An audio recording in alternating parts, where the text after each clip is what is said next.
캐나다가 독일을 선택했습니다. 100조 원 잠수함 전쟁, 한국의 완패였습니다. 주가는 하루 만에 22% 무너졌고 세계는 한국의 도전이 끝났다고 말했습니다. 그런데 18일 뒤 세계가 발칵 뒤집혔습니다. 세계 최강 미국이 승자 독일을 제쳐두고 패자 한국의 조선소 3곳에 공식 요청서를 보낸 겁니다. 노르웨이는 흔들렸고 유럽과 중동은 거제로 실사단을 보냈습니다. 그리고 베를린에서 독일 국방부 국장의 폭탄 고백이 터졌습니다. 우리는 계약서를 이겼지만 그들은 시대를 이겼습니다. 40년 전 독일에서 잠수함을 배우던 나라 앞에 지금 세계가 줄을 서고 있습니다. 지금부터 그 충격적인 전말을 공개합니다. 시작하기 전 구독과 좋아요, 그리고 대한민국 파이팅 댓글로 한국을 응원해주세요. 베를린 연방국방부 청사가 발칵 뒤집혔습니다. 우리가 진 날이 아니었습니다.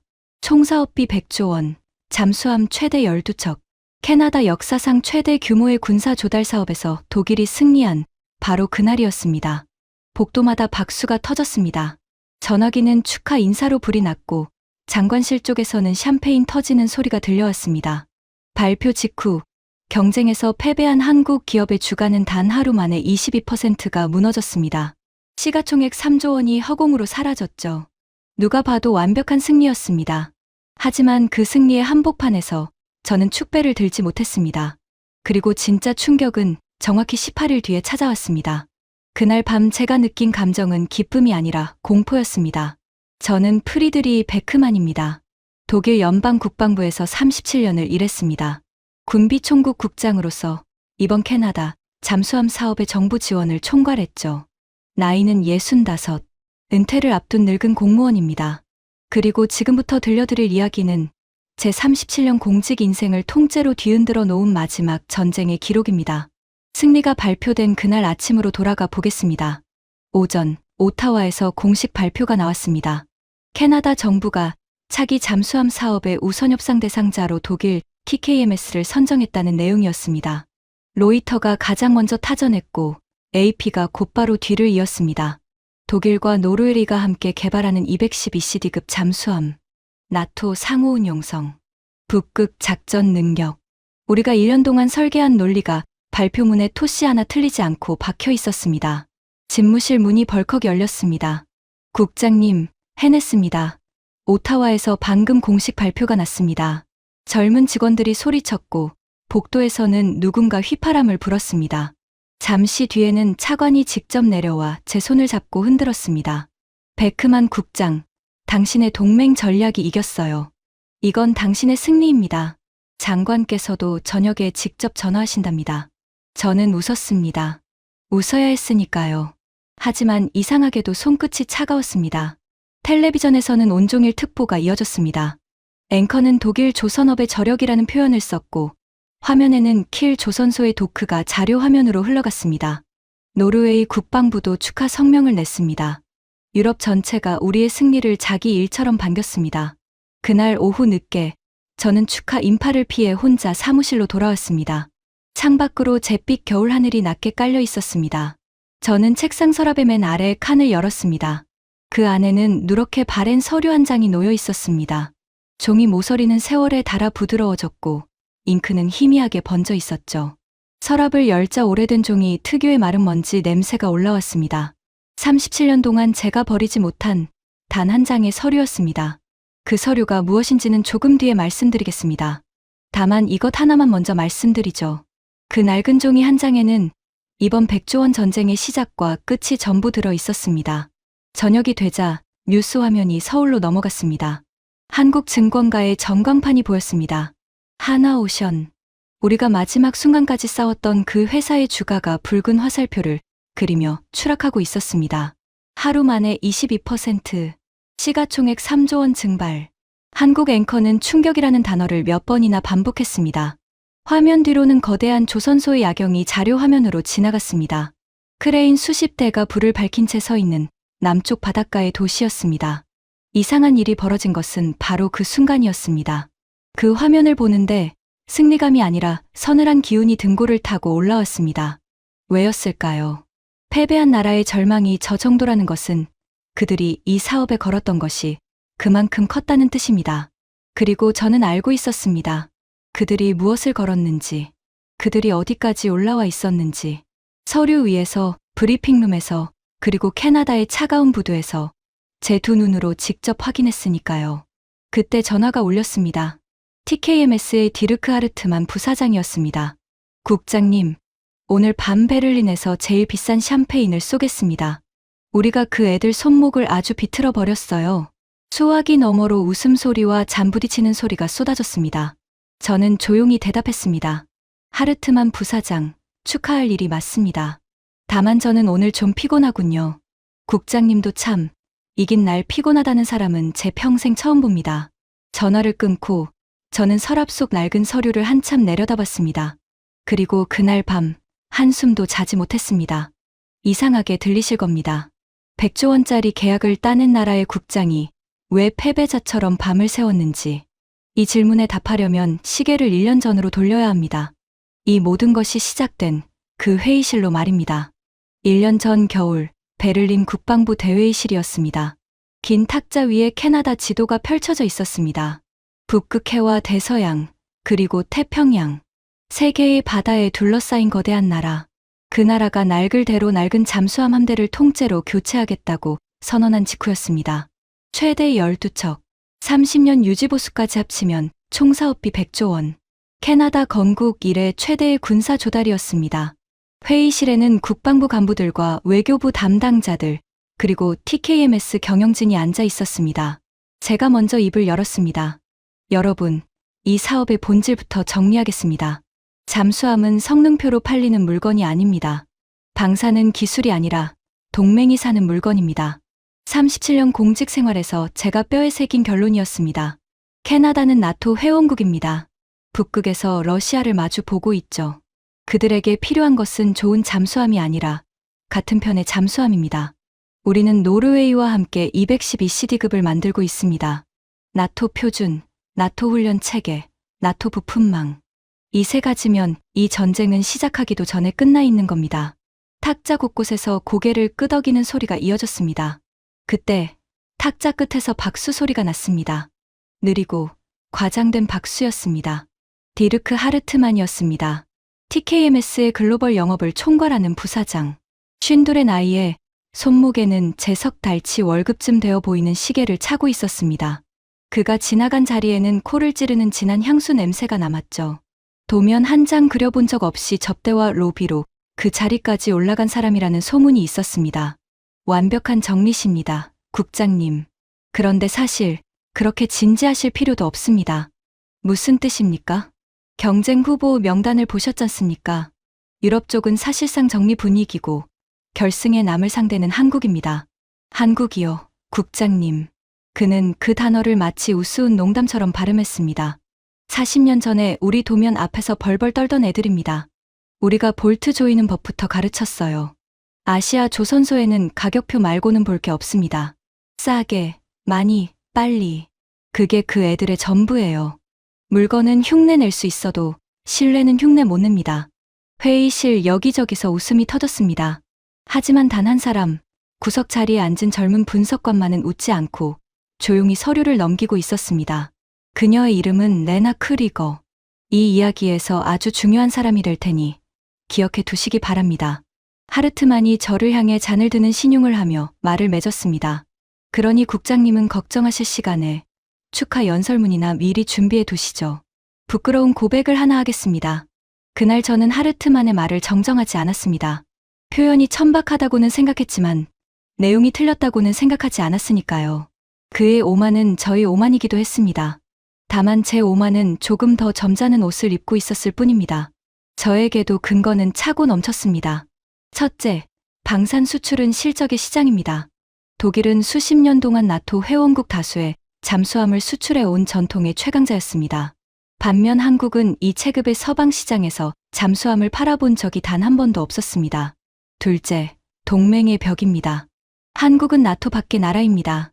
아무리 좋은 배를 만들어도 캐나다 해군이 앞으로 30년을 함께 살아야 할 파트너로 아시아의 나라를 고른다는 것은 제 상식으로는 있을 수 없는 일이었습니다. 셋째, 이것이 가장 결정적이었습니다만 저는 한국이 어디에서 출발했는지를 이 지구상 누구보다 잘 아는 사람이었습니다. 회의가 끝나고 모두가 떠난 뒤 저는 혼자 회의실에 남아 어두워지는 창밖을 바라봤습니다. 그리고 37년 전의 어느 오후를 떠올렸습니다. 그때 저는 당시 수도였던 본의 낡은 청사에서 일하는 28살짜리 말단 사무관이었습니다. 복도에는 타자기 소리가 요란했고 사무실에는 서류 먼지와 잉크 냄새가 가득했죠. 어느 날 오후 상관이 서류 뭉치를 제 책상 위에 툭 던지며 말했습니다. 베크만, 이거 검토해서 도장 찍어. 급한 건 아니야. 수출 승인 서류였습니다. 문서번호 제0417호. 내용은 간단했습니다. 209급 잠수함 관련 기술과 건조 지원을 아시아의 어느 가난한 나라에 수출하는 것을 승인한다는 것. 한국이라는 나라가 어디에 있습니까? 제가 묻자 상관은 어깨를 으쓱했습니다. 전쟁 끝난 지 얼마 안 된 나라야. 배 몇 척 팔아주고 도면 읽는 법이나 가르쳐 주면 되는 거지. 걱정 마. 그 사람들이 우리 경쟁자가 되는 일은 자네가 살아있는 동안에는 절대 없을 테니까. 저는 웃으며 도장을 찍었습니다. 서류 위에 붉은 인주가 선명하게 눌리던 그 감촉을 저는 지금도 기억합니다. 제 공직 인생의 첫 결제였습니다. 그리고 저는 그 서류의 사본 한 장을 첫 결제 기념으로 서랍에 넣어뒀습니다. 그렇습니다. 승리의 날 밤, 제가 꺼내본 그 낡은 서류가 바로 이것입니다. 37년 전 한국이라는 나라에 잠수함의 교과서를 건네준 결제 서류, 그리고 그 아래에 찍힌 28살 베크만의 도장. 그 도장은 학생에게 교과서를 건네주는 스승의 도장이었습니다. 적어도 저는 37년 동안 그렇게 믿어왔습니다. 그러니 1년 전 그 회의실에서 하르트만이 한국을 비웃었을 때 저는 침묵으로 동의했던 겁니다. 학생은 영원히 학생이다. 교과서를 준 쪽이 교과서를 받은 쪽에게 질 수는 없다. 여러분, 사람이 가장 크게 넘어지는 순간은 돌부리에 걸렸을 때가 아닙니다. 자신이 딛고 선 땅을 단 한 번도 의심하지 않았을 때입니다. 어쨌든 전략은 순조롭게 굴러갔습니다. 우리는 노르웨이와 공동 전선을 짰습니다. 오슬로와의 화상회의에서 노르웨이 측 국장은 자신만만하게 말했죠. 베크만 국장님, 북극이라는 단어는 우리 두 나라의 것입니다. 한국 지도에는 북극이 없지 않습니까? 회의실에 웃음이 번졌고 저도 따라 웃었습니다. 베를린과 오슬로의 장관들이 번갈아 오타와를 방문했습니다. 나토라는 단어가 박힌 자료가 캐나다 국방부의 산처럼 쌓였습니다. 국가 대 국가의 패키지. 저는 이 판을 설계하면서 확신했습니다. 이 전쟁은 이미 끝났다고. 하지만 몇 달 뒤 오타와에서 이상한 신호가 올라오기 시작했습니다. 첫 신호는 전화 한 통이었습니다. 주 캐나다 대사관에 나가 있는 우리 국방무관이었습니다. 현지 분위기를 전하는 정기 보고였는데 그날따라 목소리에 묘한 긴장이 섞여 있었습니다. 국장님, 좀 이상합니다. 뭐가 말인가? 한국 제안서가 서류에서 죽지를 않습니다. 무슨 소리야? 보통 이런 대형 사업에서 비유럽권 후보는 중간 평가에서 걸러지지 않습니까? 그런데 한국은 매 라운드를 통과하고 있습니다. 그것도 상위권으로요.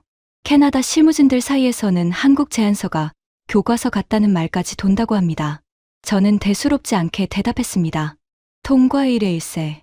캐나다도 정치를 해야지. 유럽 하나만 남겨놓고 결정하면 특혜 시비가 나오니까 구색을 맞추는 거야. 들러리는 원래 결승 무대까지 세워두는 법이네. 저도 그렇게 생각했습니다. 그런데 국장님, 한 가지만 더 보고 드리겠습니다. 캐나다 해군 장교들이 요즘 회의에서 한국 얘기를 할 때 웃지 않습니다. 예전에는 웃으면서 말했거든요. 전화를 끊고 나서도 그 마지막 문장이 묘하게 가슴에 걸렸습니다. 웃지 않는다는 것. 하지만 저는 그 불편함을 결제 서류 더미 속에 묻어버렸습니다. 바쁘다는 핑계는 언제나 편리하니까요. 그 불편함이 무덤에서 다시 걸어 나온 것은 며칠 뒤였습니다. 노크 소리가 났고 레나 크리거가 들어왔습니다. 34세 분석관. 국방부에서 경쟁 제안서 비교 분석을 담당하는 제가 아는 가장 집요한 직원이었습니다. 그날 그녀의 손에는 두꺼운 파일이 들려 있었고 눈 밑에는 사흘 밤을 새운 사람의 그림자가 짙게 내려앉아 있었습니다. 식은 커피 냄새가 파일 사이에서 배어나왔죠. 국장님, 한국 제안서 분석 보고입니다. 직접 보셔야 할 것 같습니다. 핵심만 말해보게. 인도 일정입니다. 한국은 계약 후 6년 안에 첫 번째 잠수함을 인도하겠다고 적었습니다. 저는 결제하던 서류에서 눈도 떼지 않고 대답했습니다. 오타일 거야. 9년이라고 해도 빠듯한 물건이야. 3,000톤급 잠수함이 무슨 장난감인 줄 아나. 저도 처음엔 오타라고 생각했습니다. 그래서 사흘 동안 3번을 다시 확인했습니다. 레나가 파일을 제 책상 위에 펼쳤습니다. 그 순간 저는 결제하던 볼펜을 처음으로 멈췄습니다. 6년, 맞습니다. 그리고 근거가 있습니다. 한국은 지금 자국 해군용으로 같은 급의 잠수함을 연속 건조하고 있습니다. 도크가 지금 이 순간에도 돌아가고 있다는 뜻입니다. 설계 완성, 공정검증 완료, 숙련 용접공 수천 명이 현장에 있습니다. 얼마 전에는 3번째 함의 진수식 소식까지 나왔습니다. 우리처럼 라인을 새로 까는 게 아니라 달리던 기차에 객차 하나를 더 붙이는 겁니다. 손끝이 차가워졌습니다. 저는 안경을 고쳐 쓰고 서류를 집어 들었습니다. 숫자들이 눈으로 쏟아져 들어왔습니다. 계약 후 6년 내 한 번 함 인도, 리튬이온 배터리 탑재, 공기부료 추진 체계, 그리고 페이지를 넘길수록 분명해지는 사실이 하나 있었습니다. 이 문장들은 책상에서 나온 것이 아니었습니다. 도크에서 나온 것이었습니다. 책상에서 쓴 글과 도크에서 쓴 글은 냄새가 다릅니다. 37년을 서류 속에서 살아온 사람은 그 차이를 코로 압니다. 우리 쪽 일정은 어떻게 되지? 제가 묻자 레나가 잠시 머뭇거렸습니다. 9년입니다. 그런데 솔직히 말씀드리면 노르웨이 물량과 자국 해군 물량이 앞에 줄을 서 있어서 내부적으로는 9년도 낙관적이라는 평가입니다. 6년과 9년이었습니다. 3년의 격차였죠. 캐나다의 잠수함들은 이미 낡을대로 낡아서 바다에 떠 있는 날보다 수리창에 누워 있는 날이 더 많았습니다. 그들에게 3년은 그냥 숫자가 아니었습니다. 나라의 바닷속이 텅 비어 있는 3년. 안보 공백 3년이라는 뜻이었습니다. 레나, 이 내용 하르트만 부사장 쪽도 알고 있나? 오늘 아침에 같은 자료를 보냈습니다. 답장은 아직 없습니다. 그녀가 나가려다 문 앞에서 돌아섰습니다. 국장님, 하나만 여쭤도 되겠습니까? 만약 이 숫자들이 전부 진짜라면 우리는 무엇으로 이기는 겁니까? 동맹으로 이기네. 나토는 서류 몇 장으로 넘을 수 있는 벽이 아니야. 동맹이 성능을 언제까지 이길 수 있을까요? 레나는 대답을 기다리지 않고 조용히 문을 닫았습니다. 그 질문은 그날 밤 내내 제 서재까지 따라왔습니다. 저는 그날 저녁 하르트만에게 전화를 걸었습니다. 그는 시끄러운 식당에 있는 듯 했습니다. 국장님, 웬일이십니까? 먼저 전화를 다 주시고. 한국 제안서 분석 자료 봤습니까? 인도 일정 말입니다. 수화기 너머로 하르트만이 낄낄 웃었습니다. 아, 그 6년이요? 국장님, 서류에는 뭐든 쓸 수 있습니다. 6년이 아니라 6개월이라고 쓰라고 하세요. 어차피 종이 쪼가리 아닙니까? 그 애들이 원래 그래요. 일단 지르고 보는 거죠. 근거 자료가 붙어 있었습니다. 가동 중인 건조 라인과 공정표, 3번째 함 진수 기록까지. 그 보고서, 그 여자 분석관이 만든 거죠? 크리거인가 뭔가 하는. 국장님, 요즘 애들은 엑셀 몇 줄 돌려보고 세상을 다 아는 줄 압니다. 방산이 숫자로 굴러가는 시장이면 제가 왜 필요하겠습니까? 그럼 이 시장은 무엇으로 굴러갑니까? 어른들의 방식으로요. 하르트만의 목소리가 갑자기 낮아졌습니다. 웃음기가 거치자 그 밑에 깔려있던 차갑고 끈적한 것이 그대로 드러났습니다. 국장님, 캐나다가 사는 건 잠수함이 아니라 나토라는 이름표입니다. 그리고 제가 오타와에 뿌려놓은 돈과 인맥이 얼마인지 아십니까? 평가표 숫자 몇 개는 얼마든지 관리가 됩니다. 국장님은 베를린에서 하시던 대로 동맹 얘기나 계속하시면 됩니다. 진흙탕은 제가 굴러드릴 테니까. 관리가 된다는 게 정확히 무슨 뜻입니까? 국장님이 모르셔도 되는 뜻입니다. 아니, 모르시는 게 좋은 뜻이죠. 전화는 그렇게 끊겼습니다. 저는 한동안 수화기를 내려놓지 못했습니다. 방금 전은 승리를 위해 뛰는 아군의 목소리를 들은 걸까요? 아니면 언젠가 우리 모두를 진흙탕으로 끌고 들어갈 폭탄의 초침 소리를 들은 걸까요? 그날 밤 퇴근길, 저는 차 안에서 라디오를 껐습니다. 조용한 어둠 속에서 2개의 문장이 머릿속을 맴돌았습니다. 하나는 무관의 보고였습니다. 캐나다 장교들이 한국 얘기를 할 때 더 이상 웃지 않는다는 것. 다른 하나는 하르트만의 말이었습니다. 평가표 숫자는 관리가 된다는 것. 집에 돌아와 저는 스스로에게 말했습니다. 괜찮다. 전략은 완벽하다. 나토의 벽은 견고하다. 학생은 학생이다. 하지만 솔직히 고백하겠습니다. 그날 밤 저는 서재에서 오래된 지구본을 꺼냈습니다. 그리고 지구 반대편, 한국의 남쪽 해안에 있는 작은 항구 도시 하나를 오랫동안 들여다봤습니다. 뉴스 화면에서 크레인 수십 대가 불을 밝히고 있던 바로 그곳. 37년 전 제 도장이 찍힌 서류와 함께 독일의 잠수함 기술이 배에 실려 도착했던 바로 그곳이었습니다. 그 작은 항구가 지금 무엇이 되어 있는지 저는 단 한 번도 진지하게 확인해 본 적이 없다는 사실을 그날 처음 깨달았습니다. 며칠 뒤 레나가 두 번째 보고서를 들고 왔습니다. 이번에는 인도 일정이 아니었습니다. 한국이 캐나다에 제안한 산업협력 패키지의 전문이었습니다. 표지에 적힌 숫자를 본 순간 저는 볼펜을 아예 책상 위에 내려놓았습니다. 70조 원.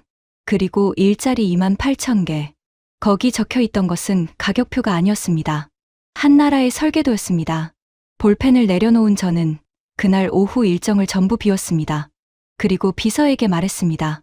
누구도 들여보내지 말라고. 70조 원. 일자리 28,000개. 표지의 두 숫자 아래로 한국의 산업협력 제안서가 이어졌습니다. 저는 한 장 한 장 밑줄을 그어가며 읽었습니다. 캐나다 현지에 조선 기자재 생산 기지를 세운다. 부품 공급망의 상당 부분을 캐나다 기업에 이전한다. 기술 교육센터를 지어 캐나다 인력을 직접 양성한다. 30년 유지 보수를 캐나다 안에서 해결할 수 있는 체계를 함께 만든다. 그리고 그 모든 과정에서 캐나다에 발생하는 경제 효과가 70조 원. 새로 생기는 일자리가 28,000개라는 계산이 붙어 있었습니다. 솔직히 말씀드리겠습니다. 저는 그 서류를 읽으며 몇 번이나 표지를 다시 확인했습니다. 이것이 정말 입찰 제안서인가? 어느 나라의 경제개발 계획서가 잘못 끼어 들어온 것은 아닌가? 우리가 준비한 제안서에도 물론 산업협력 항목이 있었습니다. 하지만 우리 것이 계약서의 부록이었다면 한국 것은 한 나라의 미래를 새로 그린 설계도였습니다. 잠수함 12척을 팔겠다는 문서가 아니라 캐나다라는 나라의 조선 산업을 다시 일으켜 세우겠다는 문서였습니다. 그날 저녁 레나를 다시 불렀습니다. 이 조건이면 한국에는 남는 게 있나? 이건 거의 퍼주는 장사인데. 레나가 잠시 저를 바라보다가 대답했습니다. 국장님, 그들은 이문을 남기려는 게 아닙니다. 시장을 사려는 겁니다. 시장이라니. 서방 잠수함 시장의 입장권이요. 한국은 지금까지 단 한 번도 서방 국가에 잠수함을 팔아본 적이 없습니다. 캐나다가 첫 실적이 되는 순간 다음 문이 열립니다. 유럽, 남미, 오세아니아. 그들은 잠수함 12척이 아니라 앞으로 30년 동안 열릴 모든 문의 열쇠를 사겠다는 겁니다. 저는 등받이에 몸을 기댔습니다. 창밖은 이미 어두워져 있었죠. 배는 어떤가? 물건 자체는 도산한 창호급이라고 부릅니다. 3,000톤급이고 세계에서 처음으로 리튬이온 배터리를 실전 배치한 재래식 잠수함입니다. 기존 납축전지보다 훨씬 오래, 훨씬 조용히 물속에 머물 수 있습니다.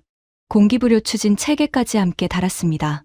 국장님, 재래식 잠수함의 승부는 결국 얼마나 오래 숨을 참느냐인데 이 배는 숨을 참는 방식 자체를 바꿨습니다. 자네 지금 우리 배보다 낫다고 말하는 건가? 레나는 대답하지 않았습니다. 대신 파일에서 종이 한 장을 꺼내 제 앞에 놓았습니다. 캐나다 현지 언론의 기사를 번역한 것이었습니다. 제목이 이랬습니다. 다크호스의 질주, 오타와가 술렁인다. 1차 기술평가 결과가 비공식적으로 새어나온 모양입니다. 소문으로는 한국이 근소하게 앞섰다고 합니다. 심장이 한 박자 늦게 뛰었습니다. 들러리가 앞서고 있다니. 저는 그 소문을 믿지 않기로 했습니다. 아니, 믿지 않으려고 애를 썼습니다. 다음 날 하르트만이 대응회의를 소집했습니다. 베를린의 TKMS 사무소 회의실이었습니다. 그는 제안서 사본을 손가락으로 툭툭 두드리며 코웃음을 쳤습니다. 70조 원이요? 숫자 노름입니다. 국장님, 종이 위에서는 누구나 산타클로스가 될 수 있어요. 문제는 크리스마스 아침에 선물이 진짜 오느냐죠. 1차 평가에서 밀렸다는 얘기가 있습니다. 소문이죠. 그리고 소문은 만들 수도 있고 지울 수도 있습니다. 그가 씩 웃었습니다. 그 웃음이 저는 그날따라 유난히 불쾌했습니다. 마침 잘 됐습니다. 제가 준비해 둔 자료가 하나 있거든요. 다음 주쯤이면 캐나다에 아주 재미있는 이야기가 돌기 시작할 겁니다. 무슨 자료 말입니까? 국장님은 모르시는 게 좋은 자료요. 또 그 말이었습니다. 모르시는 게 좋다. 저는 그 말을 들을 때마다 제 도장이 어디에 찍히고 있는지 점점 더 알 수 없어졌습니다. 회의를 마치고 나오는 길에 레나가 낮은 목소리로 물었습니다. 국장님, 저 사람이 말한 자료가 뭘까요? 모르네. 하지만 곧 알게 되겠지. 저런 인간의 재미있는 이야기치고 깨끗한 이야기는 없으니까. 그리고 그 예감은 제 생각보다 훨씬 빨리, 훨씬 더러운 모습으로 현실이 됐습니다. 그 일이 터진 것은 깊은 밤이었습니다. 자정 무렵 휴대전화가 울렸습니다. 레나였습니다. 그 시간에 전화를 걸 사람이 아니었기에 저는 받기도 전에 불길했습니다. 국장님, 지금 청사로 나와 주실 수 있습니까? 전화로는 말씀드릴 수 없습니다. 새벽 1시에 국방부 분석실. 불이 켜진 방은 그곳 하나뿐이었습니다. 레나의 책상 위에는 서류 2뭉치가 나란히 놓여 있었고 그 옆에는 식다 못해 말라붙은 커피잔이 3개나 쌓여 있었습니다. 먼저 이걸 어떻게 입수했는지부터 말씀드리겠습니다. 레나가 말했습니다. 킬 조선소에 저와 오래 알고 지낸 노기술자 한 분이 계십니다. 평생을 도크에서 보낸 분이에요. 그분이 오늘 저녁 저에게 이 파일을 보내면서 딱 한 줄을 적었습니다. 회사를 사랑해서 보낸다. 회사를 사랑해서 회사 자료를 유출했다는 말인가? 보시면 이해하실 겁니다. 왼쪽 서류는 우리가 캐나다에 제출한 기술 비교 자료였습니다. 독일 정부의 공식 검토를 거쳤다는 표시로 표지에 제 결제 도장이 찍혀 있었죠. 오른쪽 서류는 같은 문서의 원본, 그러니까 TKMS 내부 기술진이 처음 작성한 초안이었습니다. 핵심 평가 항목이 9개입니다. 레나가 형광펜으로 표시를 해가며 설명했습니다. 자망 지속 능력, 정숙성, 배터리 체계, 건조 기간 가격, 무장 운용, 승조원 편애, 유지보수 접근성, 그리고 확장성. 원본에서는 이 9개 중 7개에서 한국이 우리보다 앞선다고 평가돼 있습니다. TKMS의 자체 기술진이 내린 평가입니다. 7개라고? 제 목소리가 갈라졌습니다. 네. 그런데 제출본을 보십시오. 그 7개 항목 중 5개가 통째로 사라졌습니다. 표에서 삭제된 겁니다. 남은 2개는 평가 문구가 뒤집혔습니다.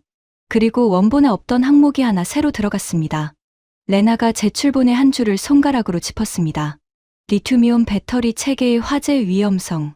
검증되지 않은 기술. 국장님, 이 문장의 근거 자료를 사흘 동안 찾았습니다. 없습니다. 한국 해군은 이 배터리 체계를 실전 배치한 이후 단 한 건의 화재 사고도 기록하지 않았습니다. 이 문장은 분석이 아니라 창작입니다. 방 안이 조용해졌습니다. 벽식의 초침 소리가 유난히 크게 들렸습니다. 저는 제출본의 표지를 다시 봤습니다.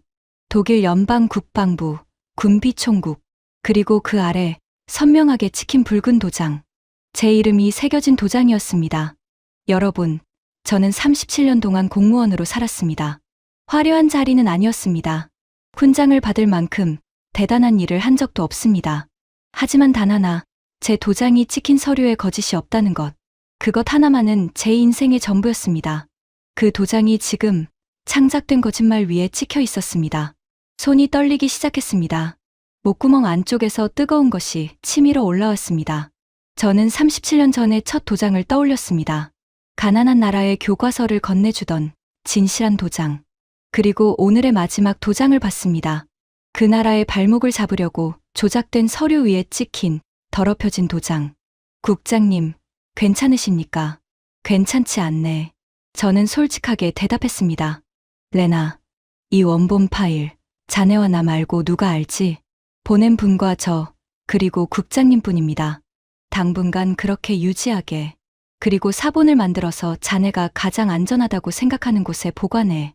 다음 날 아침, 저는 예고 없이 TKMS 사무소로 하르트만을 찾아갔습니다. 그는 소파에 다리를 꼬고 앉아 저를 맞았습니다. 진한 향수 냄새가 방 안에 가득했죠. 국장님이 여기까지 웬일이십니까?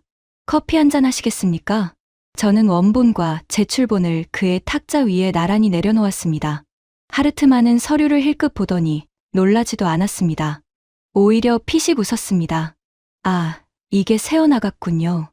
킬에 감상적인 늙은이가 하나 있다더니 당신이 평가 자료를 조작했습니다. 그리고 그 위에 내 도장이 찍혔어요. 조작이라니 말이 험하십니다. 편집이죠.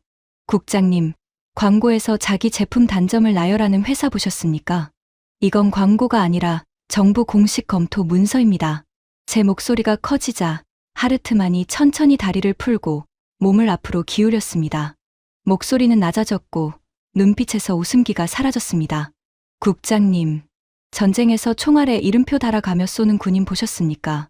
이건 100조 원짜리 전쟁입니다. 독일의 일자리 수만 개가 걸린 전쟁이요. 그 전쟁에서 이기자고 서류 몇 줄 다듬은 걸 문제 삼으시겠다? 정정 보고를 올리겠습니다. 그러시겠다? 그가 서랍에서 종이 한 장을 꺼내 탁자 위로 밀었습니다. 인사 관련 문서였습니다. 레나 크리거, 분석관 계약 연장 검토, 보류. 크리거 분석관, 유능하죠. 그런데 요즘 세상에 유능한 게 계약 연장을 보장하지는 않더군요. 그리고 국장님, 그가 제 가슴께를 향해 턱짓을 했습니다. 내년이면 은퇴시죠. 37년 근속이면 연금이 꽤 되겠습니다. 훈장 얘기도 나온다면서요. 국가 공로 훈장. 그거 이사회와 정계에 제 친구들이 많아서 하는 말인데 마지막 한 해의 처신에 따라 얼마든지 달라질 수 있는 물건입니다. 저는 그 순간 제 안에서 무언가가 뚝 끊어지는 소리를 들었습니다. 분노가 아니었습니다. 분노보다 차가운 것이었습니다. 하르트만 부사장. 방금 그 말 기억해 두겠습니다. 기억은 자유죠. 다만 행동은 신중하시기를. 사무소를 나서는데 겨울바람이 얼굴을 때렸습니다. 이상하게도 정신이 맑아졌습니다. 저는 그날 2가지를 결심했습니다. 하나, 이 전쟁에서 독일이 이기기를 바라는 마음에는 변함이 없다. 2, 하지만 거짓말로 이기게 두지는 않겠다. 그런데 그 결심을 실행에 옮기기도 전에 태평양에서 뉴스가 날아들었습니다. 서류 따위는 단숨에 낡은 종이로 만들어버리는 거대한 실물이 움직이기 시작한 겁니다. 속보는 짧았습니다. 하지만 세계 방산 시장을 술렁이게 만들기에는 충분했습니다. 한국 해군 잠수함 도산안창호함 태평양 횡단 항해 중. 목적지 캐나다 서부 해안. 한국이 자국의 최신의 잠수함을 브로슈어가 아니라 실물을 지구 반대편 캐나다까지 직접 보내고 있다는 뉴스였습니다. 15,000km. 예정 항해 기간 58일. 한국 잠수함이 태평양을 건너는 것은 사상 처음이라고 했습니다. 하르트만은 콧방귀를 뀌었습니다. 서커스군요. 물개 쇼하러 오는 겁니다. 절박하면 저렇게 됩니다. 하지만 저는 그 뉴스를 듣는 순간 의자에서 몸을 일으켜 세울 수밖에 없었습니다. 저는 평생 서류를 읽어온 사람입니다. 그래서 압니다. 서류는 언제나 질문 하나에 취약합니다. 그래서 그게 진짜인가? 라는 질문이에요. 한국은 그 질문에 서류로 답하지 않기로 한 겁니다. 배를 통째로 보내서 캐나다 사람들의 눈앞에 진짜를 세워놓기로 한 겁니다. 이것은 홍보가 아니었습니다. 전략이었습니다. 그것도 제가 평생 본 것 중 가장 대담한 전략이었습니다. 몇 주 뒤 최종 라운드 브리핑을 위해 저는 오타와로 날아갔습니다. 캐나다의 겨울 공기는 폐속까지 얼릴 듯 차가웠죠. 회의와 만찬이 이어지던 그 주에 바로 그 배가 캐나다 서부 해안의 에스콰이몰트 해군 기지에 입항한다는 소식이 들려왔습니다. 저는 수행원에게 하루 일정을 비우라고 지시했습니다. 국장님, 서부까지는 비행기로 5시간입니다. 그리고 그건 한국 측 행사인데요. 알고 있네. 가시는 이유를 여쭤도 되겠습니까? 저는 잠시 창밖을 보다가 대답했습니다. 37년 동안 보고서만 읽었네. 이번 한 번은 실물을 봐야겠어. 에스콰이몰트의 부두에 도착했을 때 저는 제 눈을 의심했습니다. 사람이 정말 많았습니다. 부두로 이어지는 길가에 수백 명이 늘어서 있었습니다. 캐나다에 사는 한국 교민들이라고 했습니다. 백발의 노부부가 작은 태극기 2개를 양손에 쥐고 있었고 부모의 목마를 탄 아이들이 까르르 웃고 있었습니다. 어느 노신사는 낡은 해군 정복을 꺼내 입고 나와 부동자세로 바다를 바라보고 있었죠. 차가운 바닷바람에 수백 개의 태극기가 일제히 펄럭이는 소리. 저는 그 소리를 지금도 잊지 못합니다. 그리고 수평선 쪽에서 그것이 나타났습니다. 검은 함체였습니다. 물살을 가르며 다가오는 3,000톤의 검은 강철. 2달 동안 태평양의 소금물을 뒤집어 쓴 함체가 겨울 햇빛을 받아 번들거렸습니다. 갑판 위에는 승조원들이 한치의 흐트러짐 없이 도열해 있었습니다. 2달을 물속과 물 위에서 보낸 사람들이라고는 믿기지 않는 자세였습니다.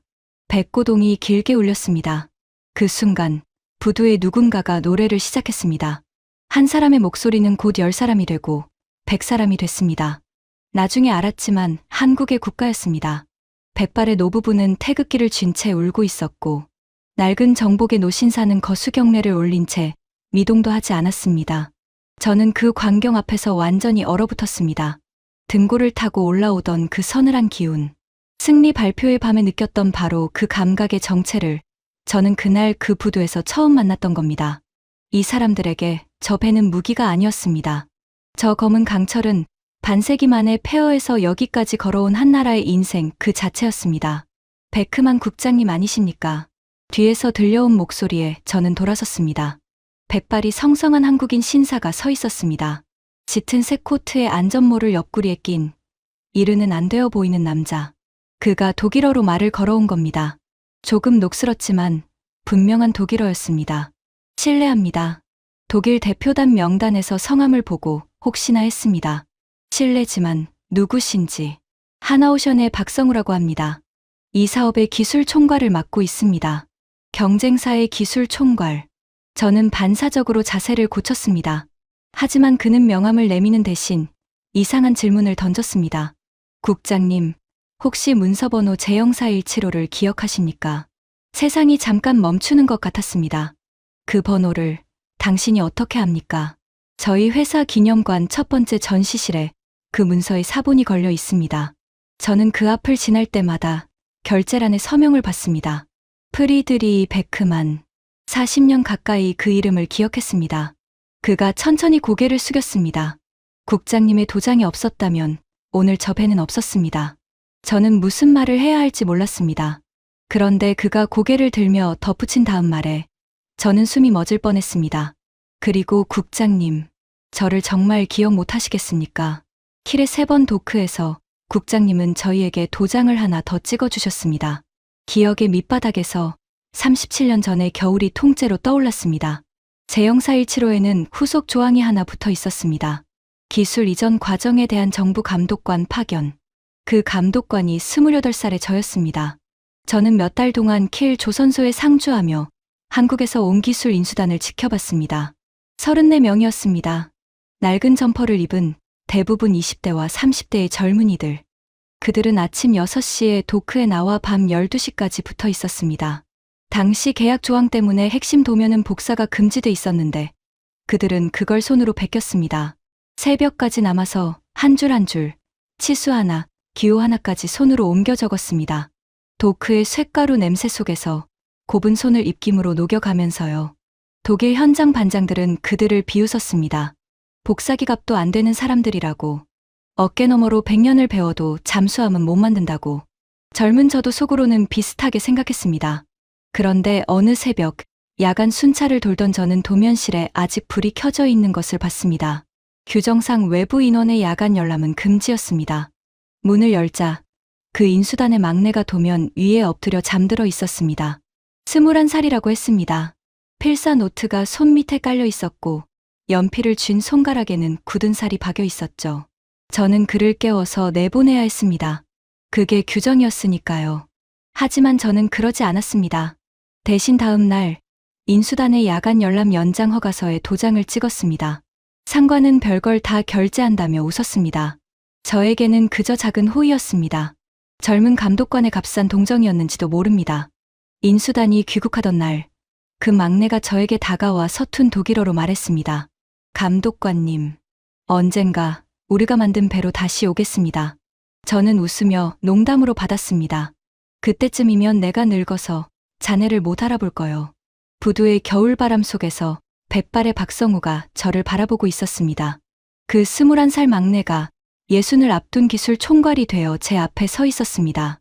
말씀하신 대로였습니다. 못 알아보시더군요. 그가 웃었습니다. 그리고 검은 함체를 돌아보며 말했습니다. 약속을 지키러 왔습니다. 40년 하고 58일 걸렸습니다. 저는 그 자리에서 말을 잃었습니다. 목이 뜨거워지더니 시야가 뿌옇게 흐려졌습니다. 65 먹은 늙은 공무원이 경쟁국의 부두에서 수백 개의 남의 나라, 국기 아래에서 눈물을 참느라 애를 쓰고 있었습니다. 함내를 보시겠습니까? 국장님께는 보여드리고 싶습니다. 박성우가 물었지만 저는 고개를 저었습니다. 경쟁 중입니다. 지금은 안 됩니다. 하지만 언젠가 이 경쟁이 끝나면 그때는 꼭 보겠습니다. 그 말씀, 약속으로 받겠습니다. 저희는 약속을 오래 기억하는 사람들이라서요. 돌아오는 5시간의 비행 내내 저는 창밖에 구름만 바라봤습니다. 그리고 깨달았습니다. 우리는 지금 하나오션이라는 회사와 싸우고 있는 것이 아니었습니다. 우리는 40년과 싸우고 있었습니다. 새벽 도면실의 굳은 살과 손으로 베낀 도면과 복사기 값도 안 된다던 비웃음을 연료 삼아 태평양을 건너온 40년이라는 시간과 싸우고 있었던 겁니다. 그리고 저는 세상에서 그것이 가장 무서운 상대라는 것을 너무 늦게 알았습니다. 베를린으로 돌아온 지 사흘째 되던 날, 하르트만의 폭탄이 터졌습니다. 캐나다의 한 매체에 익명의 소식통을 인용한 기사가 실렸습니다. 제목은 이랬습니다. 한국형 잠수함 배터리, 화재 위험 은폐 의혹. 기사는 검증되지 않은 기술, 안전성 미확인 같은 단어들로 도배돼 있었고, 익명의 유럽 방산 전문가라는 사람의 말이 길게 인용돼 있었습니다. 저는 첫 문단을 읽자마자 알았습니다. 이 기사의 뼈대가 조작된 그 제출본의 창작 항목과 토씨까지 같다는 것을요. 기사는 순식간에 퍼졌습니다.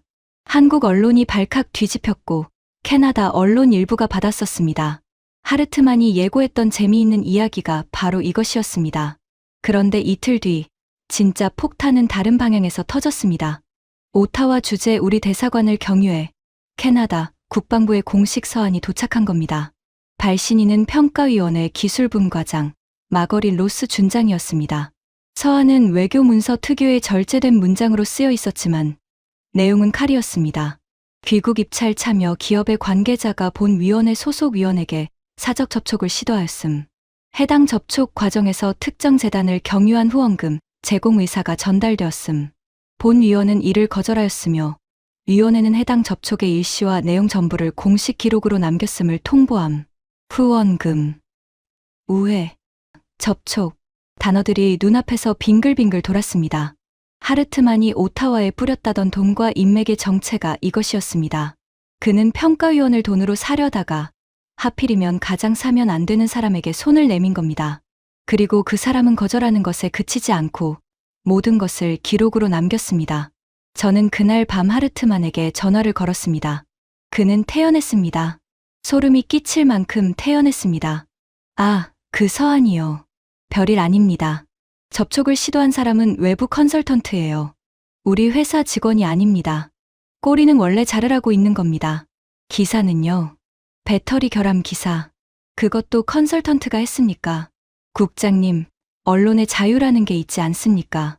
하르트만, 저도 모르게 언성이 터져 나왔습니다. 수화기 너머에서 그가 한숨을 쉬었습니다. 어린애를 달래는 듯한 한숨이었습니다. 국장님, 잘 들으세요. 앞으로 몇 주만 지나면 발표가 납니다. 우리가 이깁니다. 그리고 이기고 나면 아무도 과정을 묻지 않습니다. 역사는 계약서에 서명한 사람만 기억해요. 국장님은 그때 훈장 받으시고 연금 받으시고 회고록에 이렇게 쓰시면 됩니다. 독일의 위대한 승리였다고. 그 위대한 승리에 내 도장이 찍힌 조작 서류와 매수 시도와 창작된 결함 기사가 들어있어도 말입니까? 들어있어도 아무도 모르면 없는 겁니다. 전화를 끊고 저는 오랫동안 어두운 사무실에 혼자 앉아 있었습니다. 책상 위에는 낮에 레나가 두고 간 보고서가 놓여 있었습니다. 배터리 결함설에 대한 팩트 체크 자료였습니다. 한국 해군의 해당 함정 운용 기록, 무사고, 국제 인증 기록, 이상 없음. 그리고 마지막 줄에 레나가 손글씨로 적어놓은 한 문장이 있었습니다. 방금 15,000km를 무사고로 건너온 배에게 결함이라는 단어는 통하지 않습니다. 그렇습니다. 하르트만의 공작에는 치명적인 허점이 있었습니다. 그가 결함이라고 창작한 바로 그 배터리를 실은 배가 2달 동안 태평양을 건너서 지금 캐나다 사람들 눈앞에 멀쩡히 떠 있다는 사실이었습니다. 거짓말은 바다를 건너지 못했습니다. 캐나다 언론에서는 오히려 역풍이 불기 시작했습니다. 누가, 왜, 이 시점에 이런 기사를 흘렸는가를 묻기 시작한 겁니다. 저는 자정이 넘은 시간에 레나를 불렀습니다. 그녀는 15분 만에 사무실로 왔습니다. 마치 이 전화를 기다리고 있었던 사람처럼요. 레나, 지금부터 내가 하려는 일은 자네 경력에 해가 될 수 있네. 빠지고 싶으면 지금 말하게. 국장님이 하시려는 일이 뭔지부터 들어야 빠질지 말지 정하죠. 정정 보고서를 쓸 거네. 조작된 기술 비교 자료의 원본을 첨부해서 내부 감사실에 정식으로 감사를 요청한다. 동시에 오타와에는 정부 명의의 기술 정정 문서를 보낸다. 배터리 항목의 평가는 근거가 없으며 독일 정부의 검토 의견이 아니라는 내용으로 레나가 저를 빤히 바라봤습니다. 국장님, 그거 우리가 우리 편 목에 칼을 대는 겁니다. 발표를 코앞에 두고요. 아니, 우리 편 목에 붙은 거머리를 떼어내는 거네. 저는 밤새 보고서를 썼습니다. 타자로 치다가 마지막 서명란 앞에서는 펜을 들었습니다. 그리고 도장을 꺼냈습니다. 37년을 함께한 손때 묻은 도장이었습니다. 여러분, 고백하겠습니다. 저는 그날 밤 37년 만에 처음으로 도장을 찍기 전에 눈을 감고 기도했습니다. 이 도장이 마지막에 진실 위에 있게 해달라고. 새벽에 감사실 서류함에 보고서를 직접 넣고 나오는데 레나가 물었습니다. 국장님, 독일이 지면 어떡하죠? 이것 때문에.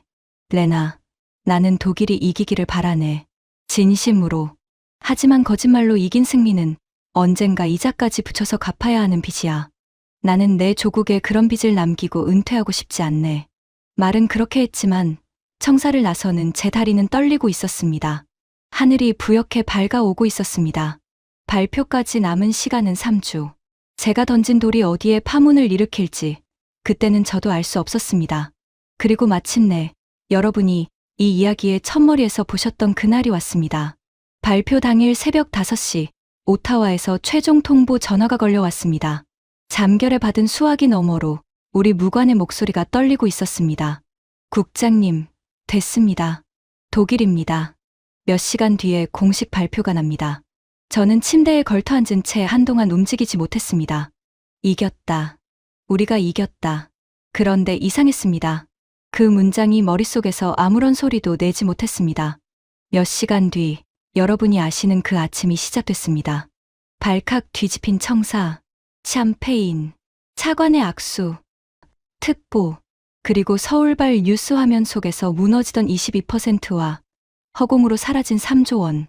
캐나다의 선택은 냉정하게 말하면 제 설계도 그대로였습니다. 나토 상호운용성, 노르웨이와의 공동개발, 북극 방어 협력. 캐나다는 발표문에서 이 세 가지를 정확히 언급했습니다. 그들은 잠수함을 산 것이 아니라 진영을 샀습니다. 30년을 함께할 동맹의 이름표를 산 겁니다. 제가 1년 전 회의실에서 말했던 방사는 동맹이 사는 물건이라는 그 문장 그대로요. 제 인생 최대의 승리였습니다. 그런데 저는 왜 그날 밤 한숨도 자지 못했을까요? 발표 이틀 뒤 TKMS는 베를린의 한 호텔에서 성대한 축하연을 열었습니다. 샴페인 냄새와 시가 연기가 홀에 가득했습니다. 단상에 오른 하르트만은 잔을 높이 들고 외쳤습니다. 여러분, 제가 처음부터 말씀드렸죠. 애들은 애들이라고. 40년 전에 우리한테 볼트 조이는 법을 배운 애들이 감히 스승의 밥그릇을 넘봤습니다. 그 결과가 오늘입니다. 독일 기술 만세, 우리의 승리를 위하여. 홀이 웃음과 박수로 뒤집어졌습니다. 사람들이 잔을 부딪히며 환호했습니다. 저는 구석에서 그 광경을 지켜보다가 잔을 내려놓고 조용히 홀을 빠져나왔습니다. 복도에서 레나가 따라 나왔습니다. 국장님, 벌써 가시게요. 저 안의 공기가 나한테는 좀 맞지 않는군. 레나가 주위를 살피더니 목소리를 낮췄습니다. 감사실에서 연락이 왔습니다. 조사는 계속된답니다. 조용히, 그러나 멈추지 않고. 위원회 매수 시도 거는 캐나다 측 기록 사본까지 확보했다고 합니다. 하르트만은 아나? 모릅니다.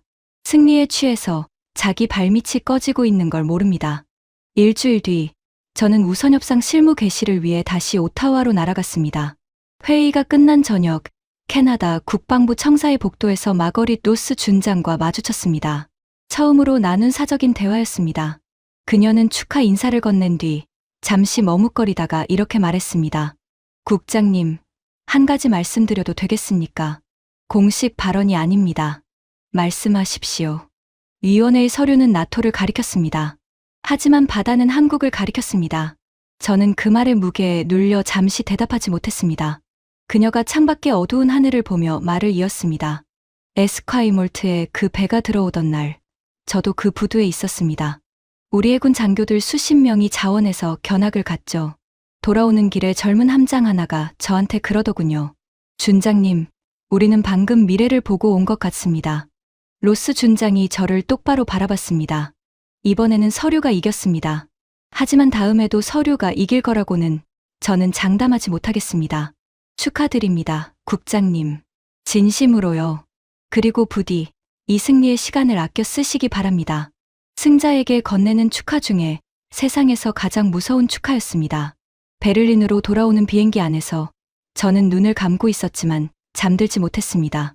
머릿속에서 장면들이 뒤엉켰습니다. 새벽 도면실에서 잠든 21살의 청년, 40년 하고 58일이 걸렸다던 백발의 인사, 태극기의 물결, 서류는 나토를 가리켰지만 바다는 한국을 가리켰다는 준장의 목소리, 그리고 서랍 속에서 조용히 낡아가는 제 영사일치로 저는 스스로를 다독였습니다. 어쨌든 이겼다. 계약은 우리 것이다. 이 불안은 늙은이의 감상일 뿐이다. 시간이 지나면 괜찮아질 것이다. 하지만 시간은 저에게 괜찮아질 기회를 주지 않았습니다. 발표로부터 정확히 18일째 되던 날 아침이었습니다. 제 사무실 문이 노크도 없이 부서질 듯 열렸습니다. 문을 열고 뛰어들어온 사람은 레나였습니다. 노크도 없이 숨을 헐떡이며 태블릿을 가슴에 안은 채로요. 37년 공직 생활 동안 제 사무실 문이 그렇게 열린 것은 처음이었습니다. 국장님, 워싱턴입니다. 워싱턴이 왜? 미국 해군이 방금 공식 정보 요청서를 발송했습니다. 함정 건조 역량에 대한 질의서입니다. 차세대 구축함과 군수 지원함이요. 그게 왜 뉴스가 되나? 미국이 배 만들 곳을 찾는 게 수신처 때문입니다. 레나가 태블릿을 제 책상 위에 내려놓았습니다. 화면 속속보 자막을 읽는 순간 저는 의자에서 천천히 몸을 일으켰습니다. 제 다리가 저를 일으켜 세웠다는 표현이 더 정확할 겁니다. 수신처는 세 곳이었습니다. 하나오션, HD 현대중공업, 삼성중공업, 전부 한국이었습니다. 킬이 아니었습니다. 함부르크도 브레멘도 아니었습니다. 세계 최강 해군을 가진 나라가 자기 함대의 미래를 물어볼 곳으로 지구 반대편에 한국 조선소 세 곳을 골랐습니다. 캐나다가 독일의 손을 들어준 지 정확히 18일 만이었습니다. 여러분, 이 장면이 왜 제 인생에서 가장 큰 충격이었는지 설명드리겠습니다. 미국 해군의 전투함대는 296척입니다. 그런데 그들의 장기 목표는 381척. 이 목표를 채우려면 앞으로 30년 동안 364척의 배를 새로 지어야 하고 해마다 400억 달러가 넘는 돈을 조선에 쏟아부어야 합니다. 문제는 미국의 조선 능력입니다. 세계 조선 시장에서 미국이 차지하는 비중은 0.1%, 반면 그들이 마주 선 중국은 53%입니다. 530배의 절벽입니다. 미국은 그 절벽 앞에 서 있었습니다. 그리고 절벽 앞에서 잡을 손을 찾았습니다. 그 손이 한국이었습니다. 저는 캐나다에 1년 동안 하나의 논리를 팔았습니다. 방사는 기술이 아니라 동맹이 사는 물건이다. 그 논리로 우리는 이겼습니다. 그런데 발표 18일 만에 그 동맹의 수장이 나토라는 성에 맏형이 성능과 속도를 사러 한국으로 갔습니다. 제가 세운 논리가 저를 무너뜨리는 데는 18일이면 충분했던 겁니다. 그날 베를린은 두 번째로 발칵 뒤집혔습니다. 이번에는 축하가 아니었습니다. 차관이 저를 급히 불렀습니다. 베크만, 이게 대체 무슨 의미인가? 저는 잠시 창밖을 내다봤습니다. 18일 전 샴페인이 터지던 그 복도가 보였습니다. 차관님, 우리가 캐나다에서 이긴 것은 사실입니다. 하지만 오늘 확인된 것도 사실입니다. 우리가 이긴 그 시장이 어쩌면 옛날 방식으로 이길 수 있는 마지막 시장이었다는 것을요. 무슨 뜻인가? 캐나다는 이름표를 보고 골랐습니다. 그런데 미국은 도크를 보고 골랐습니다. 세상이 이름표의 시대에서 도크의 시대로 넘어가고 있다는 뜻입니다. 그리고 도크의 시대에는 저희가 도전자입니다. 유럽 방산 매체들의 헤드라인이 그날 오후를 도배했습니다. 캐나다의 승자는 독일, 그렇다면 미래의 승자는 누구인가? 오슬로에서도 문의 전화가 왔고 파리와 런던의 지인들까지 전화를 걸어 같은 것을 물었습니다. 한국이 어디까지 온 거냐고. 저는 그 질문을 받을 때마다 에스콰이몰트의 부두를 떠올렸습니다. 그리고 대답했습니다. 여러분이 생각하는 것보다 훨씬 멀리 와 있다고. 한국 뉴스도 확인했습니다. 18일 전 하루 만에 22%가 무너지며 3조 원을 잃었던 그 회사의 주가는 미국발 속보와 함께 폭등하고 있었습니다. 잃었던 것을 전부 되찾고도 남는 상승이었습니다. 시장은 냉정하지만 그래서 정직합니다. 시장이 말하고 있었습니다. 계약서 한 장을 놓친 것과 미래를 놓친 것은 전혀 다른 문제라고. 그리고 그 주가 끝나기 전에 유럽의 한 나라와 중동의 두 나라가 거제에 실사단을 보내기로 했다는 보도까지 이어졌습니다. 진 쪽의 문 앞에 줄이 생기고 있었습니다. 그리고 바로 그날 오후 TKMS 긴급 이사회가 소집됐습니다. 정부 측 배석자로 저도 그 자리에 있었습니다. 회의실의 공기는 얼음장 같았습니다. 대형 화면에는 미국발 속보가 그대로 떠 있었죠. 하르트만은 그 와중에도 두꺼운 발표 자료를 준비해 왔습니다. 미국 시장 대응 전략이라는 제목이었습니다. 그가 자신만만하게 입을 열려는 순간 이사회 의장 볼프강 슈타이너가 손을 들어 그를 막았습니다. 이른이 넘은 노의장은 서류철 하나를 탁자 위에 올려놓았습니다. 하르트만 부사장. 발표 전에 자네가 먼저 설명할 게 있네. 의장이 서류를 한 장씩 넘기며 말했습니다. 내부 감사실 보고서, 캐나다 제출 기술 자료의 조작 경위, 그리고 이건 캐나다 평가위원회가 우리 정부에 보낸 공식 기록 사본이야. 자네 쪽 컨설턴트가 평가위원에게 접근한 날짜, 장소, 발언 내용, 후원금 액수까지 아주 상세하게 적혀 있더군. 하르트만의 얼굴에서 핏기가 빠져나가는 것이 제 자리에서도 보였습니다. 의장님, 그건 전쟁이었습니다. 100조 원짜리 전쟁에서 이기려고? 의장의 목소리는 크지 않았습니다. 그래서 더 무서웠습니다. 자네는 전쟁에서 이긴 게 아니야. 회사의 이름을 팔았지. 캐나다가 이 기록을 왜 조용히 우리에게 보냈는지 아나? 신뢰라는 건 한 번만 쓸 수 있는 카드라는 걸 가르쳐 주려는 거야. 만약 발표 전에 이 건이 언론에 터졌다면 캐나다는 계약 자체를 재검토했을 거네. 100조 원이 통째로 날아갈 뻔했어. 의장이 저를 향해 고개를 돌렸습니다. 그 최악을 막은 게 뭔지 아나? 베크만 국장의 정정 보고서였네. 정부가 조작 사실을 스스로 바로잡고 정식으로 통보했기 때문에 캐나다는 이것을 기업 개인의 일탈로 정리해 준 거야. 국장님, 회사를 대표해서 감사드립니다. 그리고 사과드립니다. 우리 직원이 국장님의 도장을 더럽혔습니다. 저는 조용히 고개만 숙였습니다. 하르트만이 벌떡 일어났습니다. 이깁시다. 그러면 미국 시장도 제가 뚫겠습니다. 제 인맥이면. 자네 인맥으로 어제까지 뭘 뚫었는지는 방금 다 읽었네. 의장이 서류철을 덮었습니다. 오늘부로 자네의 사임을 요구하네. 회사는 이건 전부를 연방검찰에 수사 의뢰할 거야.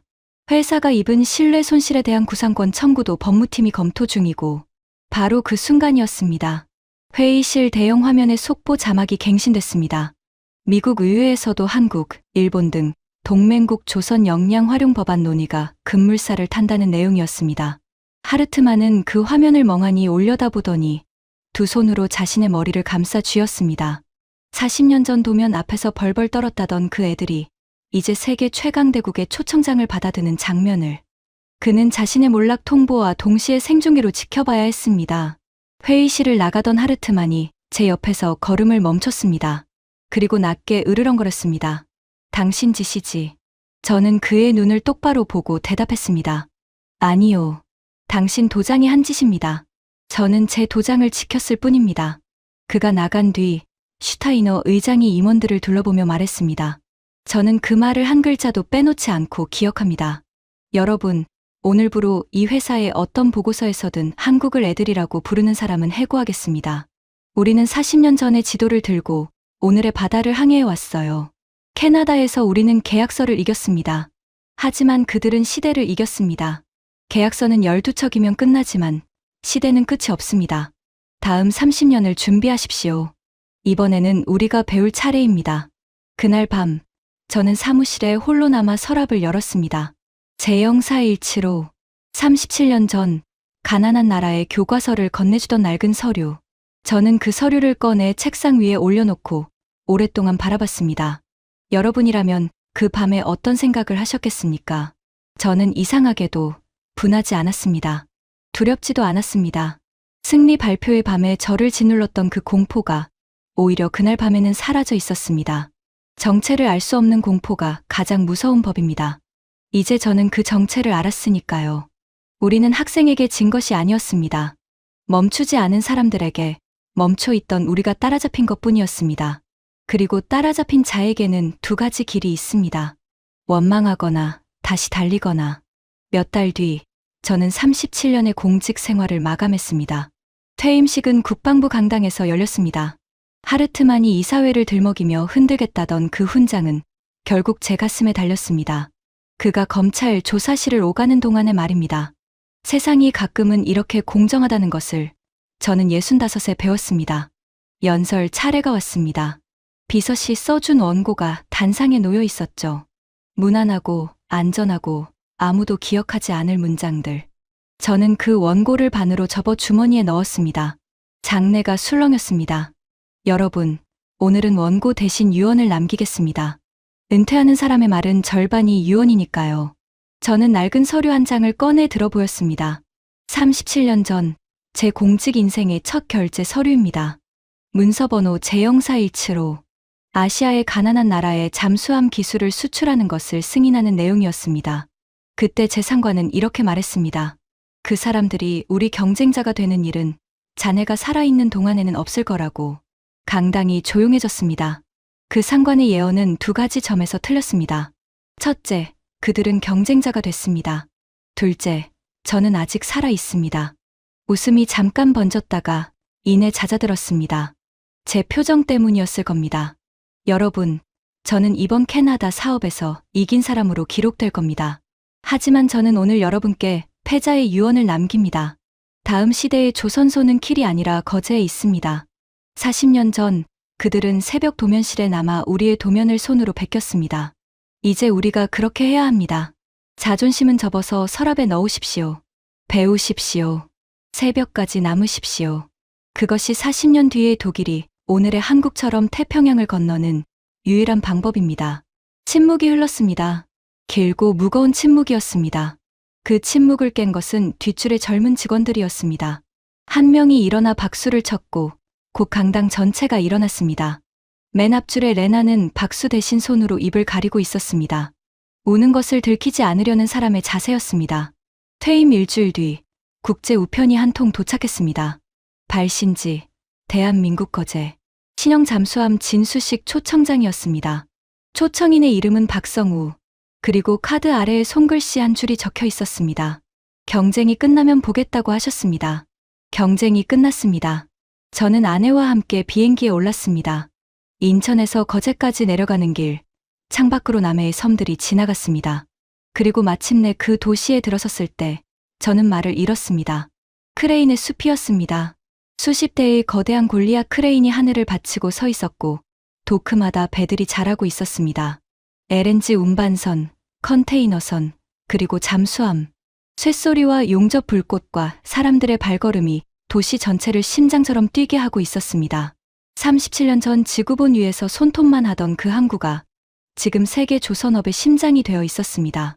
진수식 전날, 박성우가 저를 회사 기념관으로 안내했습니다. 첫 번째 전시실. 그가 말했던 그 자리에 제0417호의 사본이 걸려 있었습니다. 그리고 그 옆 유리장 안에 낡은 공책 한 권이 놓여 있었습니다. 표지가 닳아서 실이 풀린 손으로 그린 도면과 깨알 같은 숫자로 가득한 공책. 21살 청년이 킬의 새벽 도면실에서 곱은 손으로 베껴 쓴 바로 그 필사 노트였습니다. 버리라고들 했습니다. 이제 우리 도면이 더 좋은데 왜 남의 것을 두느냐고요. 하지만 저는 후배들에게 이렇게 말합니다. 이 공책이 없었으면 우리 도면도 없었다고. 저는 가방에서 준비해 온 것을 꺼냈습니다. 액자였습니다. 그 안에는 제가 37년 동안 서랍에 보관해 온 제0417호의 원본, 사본과 빛바랜 종이 한 장이 나란히 들어 있었습니다. 야간 열람 연장 허가서, 28살의 제가 찍은 두 번째 도장이었습니다. 박 총괄. 이건 제 서랍이 아니라 이 전시실에 있어야 할 물건 같습니다. 박성우가 액자를 받아 들고 한동안 말이 없었습니다. 그의 손이 유리 위에 붉은 도장 자국을 천천히 쓸었습니다. 이 서류의 주인은 이제 당신들입니다. 제가 말하자 그가 고개를 저었습니다. 아닙니다, 국장님. 이 서류의 주인은 그 새벽들입니다. 국장님의 새벽과 저희의 새벽이요. 다음 날, 저는 약속대로 함내에 들어갔습니다. 젊은 승조원들과 엔지니어들이 저를 맞았습니다. 40년 전 킬의 인수단과 똑같은 눈을 한 청년들이었습니다. 배우려는 눈, 멈추지 않는 눈. 함교에서 저는 박성우에게 마지막 질문을 던졌습니다. 박 총괄, 다음 40년은 어디로 갑니까? 그는 잠시 바다를 바라보다가 대답했습니다. 40년 전 저희가 도면을 베낀 건 배가 갖고 싶어서가 아니었습니다. 다시는 남의 도장에 우리 운명을 맡기지 않기 위해서였습니다. 다음 40년도 같습니다. 우리 운명의 결재란에는 우리 도장을 찍을 겁니다. 지금까지 독일 국방부 국장이 백조원 잠수함 전쟁에서 직접 겪은 충격적인 이야기였습니다. 40년 전 새벽 도면실의 곱은 손이 오늘의 태평양 횡단이 됐듯이 여러분의 새벽도 반드시 어딘가에 도착할 겁니다. 대한민국의 저력이 더 많은 분들께 전해지도록 이 이야기를 널리 공유해 주세요. 멈추지 않는 사람은 결국 바다를 건넙니다. 구독과 좋아요도 부탁드립니다. 지금까지 감동 새벽이었습니다. 감사합니다.